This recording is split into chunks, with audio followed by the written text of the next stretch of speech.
मनीष सिसोदिया को लेकर आपको बता दें कि 2 दिन की सीबीआई कस्टडी में एक बार फिर उन्हें भेज दिया गया है।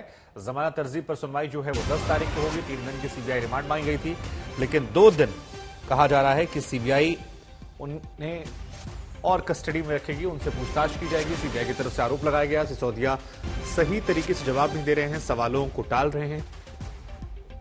वहीं मनीष सिसोदिया ने आज कोर्ट में कहा कि उन्हें परेशान किया जा रहा है, मानसिक तौर पर प्रताड़ित किया जा रहा है। एक ही सवाल को बार बार पूछकर उन्हें मेंटल हरासमेंट के दौर से गुजारा जा रहा है। तो ये उनकी तरफ से आरोप थे, गंभीर आरोप उन्होंने लगाए, जिसके बाद कोर्ट की तरफ से भी कहा गया कि सिसोदिया के जो आरोप हैं उनके मद्देनजर उन्हें अगर ऐसा कुछ हो रहा है तो ज्यादा परेशान मत किया जाए। 24 घंटे में एक बार उन्हें उनके वकील से मिलने की इजाजत जो है वो दी जाएगी। 15 मिनट उनकी पत्नी को मिलने की इजाजत। लेकिन फिलहाल मुश्किलें जो हैं वो कब नहीं हो रही हैं। 2 दिन के लिए सीबीआई हिरासत में भेजे गए सिसोदिया और इस बार की होली जो है वो जेल में।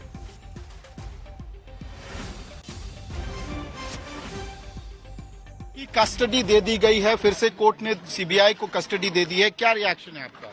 देखिए, ऐसा व्यवहार सीबीआई कर रही है, और सीबीआई क्या मोदी जी की सरकार कर रही है, जैसे कोई बहुत बड़ा माफिया या अपराधी उन्होंने पकड़ लिया हो। एक तरफ मनीष सिसोदिया है जो दिल्ली के 18 लाख बच्चों को अच्छी शिक्षा देने का काम करते हैं। एक तरफ अडानी है जो लाखों करोड़ का घोटाला करता है। अडानी के जहाज में मोदी जी घूमते हैं और मनीष सिसोदिया को गिरफ्तार करते हैं। तो ये बात लोगों को समझ में आ रही है कि दरअसल दिल्ली के शिक्षा और स्वास्थ्य के मॉडल से कहीं न कहीं मोदी जी की सरकार परेशान है, और इसके कारण से वो ऐसी कार्रवाई कर रही है। हमारे 2 सबसे योग्य मंत्रियों को जेल में डाला। संजय जी, आज सीबीआई ने कहा कि उनके पास नए एविडेंसेस हैं जिसके बेसिस पे बहानेबाजियां बहुत कर चुके। आप मुझे एक बात का जवाब दीजिए, सीबीआई की पहली चार्जशीट जो दाखिल हुई उसमें मनीष सिसोदिया का नाम ही नहीं है। इसका मतलब उनके आका ने उनको डांटा कि अरे ये क्या कर रहे हो, पकड़ो इसको, ये तो शिक्षा पे काम कर रहा है। तो ये सब कुछ मोदी जी के इशारे पे हो रहा है, ये सबको समझ में आता है। आप कह रहे हैं मनीष सिसोदिया बहुत बड़े षड्यंत्रकारी हैं। अरे भैया, तो जो तुमने पहली चार्जशीट दाखिल की जिसमें सबके बयान लिए, सबके बयान दर्ज किए, सारे गवाह बनाए गए, उसमें मनीष सिसोदिया का नाम ही नहीं था।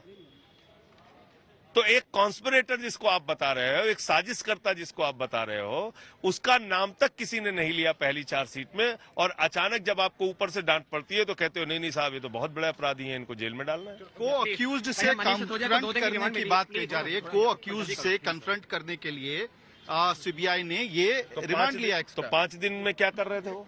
क्यों नहीं कन्फ्रंट किया? अगर करना था तो करना चाहिए। सर, एक सवाल ये है कि मेंटल हैरेसमेंट की बात आज सीबीआई के खिलाफ लगाई है मनीष सिसोदिया के काउंसिल ने इस पूरे मामले में। देखिए, मेंटल हैरेसमेंट की बात अगर अधिवक्ता ने कही है, ये बहुत ही गंभीर बात है। हमारे वकील साहब अगर इस बात को कह रहे हैं तो किसी आधार पर कह रहे होंगे। और दूसरी बात यह है कि भाई, आप जबरन कहना चाहते हो कि आप हत्यारे हो, आप माफिया हो, आप बेईमान हो, ऐसा बोलो, तो ये कैसे चलेगा?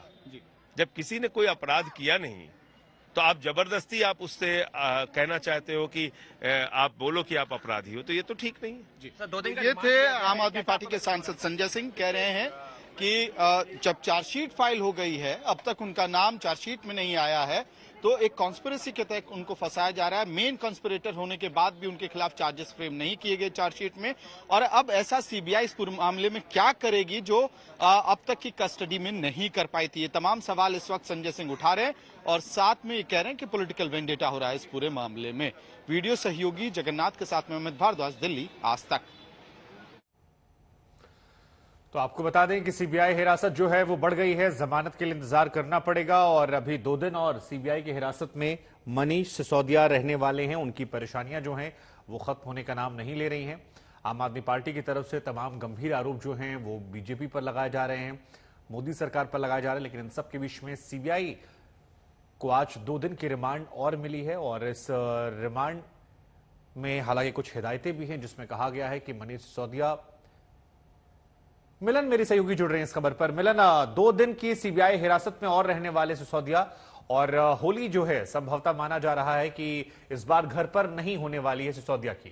कितनी मुश्किलें बढ़ती हुई और आज कोर्ट रूम में क्या कुछ हुआ, एक बार जरा दर्शकों को बताइए तफसील से।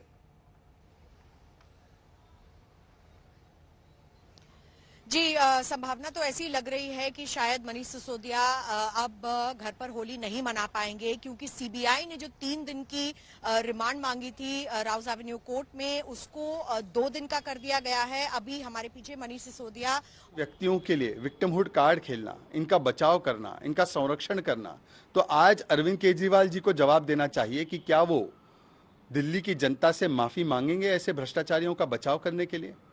सवाल तो ये भी बनता है कि जिन्होंने अपनी शुरुआत अन्ना हजारे की अनुयायी में और अगुवाई में इंडिया अगेंस्ट करप्शन के नाम से की थी, आज वो सेलिब्रेशन ऑफ करप्शन और जस्टिफिकेशन ऑफ करप्शन कर रहे हैं और लालू प्रसाद यादव के एक प्रकार से अनुयायी बन चुके हैं। सवाल ये भी बनता है कि अब विक्टिमहुड कार्ड नहीं, अब डाइवर्जनरी कार्ड नहीं, बल्कि शराब घोटाला जो किया गया उसके जो सीधे और स्पष्ट सवाल भारतीय जनता पार्टी पूछ रही है, उसके जवाब वो कब देंगे। कब वो बताएंगे कि 2.5% से 12% कमीशन क्यों की गई, क्यों 6% कमीशन किकबैक के रूप में कलेक्ट करके चुनाव में इस्तेमाल की गई, किस प्रकार से ब्लैकलिस्टेड और मैन्युफैक्चरिंग कंपनी को आने दिया गया, होलसेल को प्राइवेट के हाथ में दे दिया गया जबकि इसके खिलाफ रिकमेंडेशन दी गई थी, किस प्रकार से शराब घोटाला किया गया और बड़ी बड़ी राहत शराब माफिया को दी गई, 100 से ज्यादा फोन बदले गए, डिजिटल एविडेंस डिस्ट्रॉय किया गया। अब अरविंद केजरीवाल जी विक्टिमहुड कार्ड नहीं बल्कि सवालों का जवाब देना होगा, रिपोर्ट कार्ड देना होगा।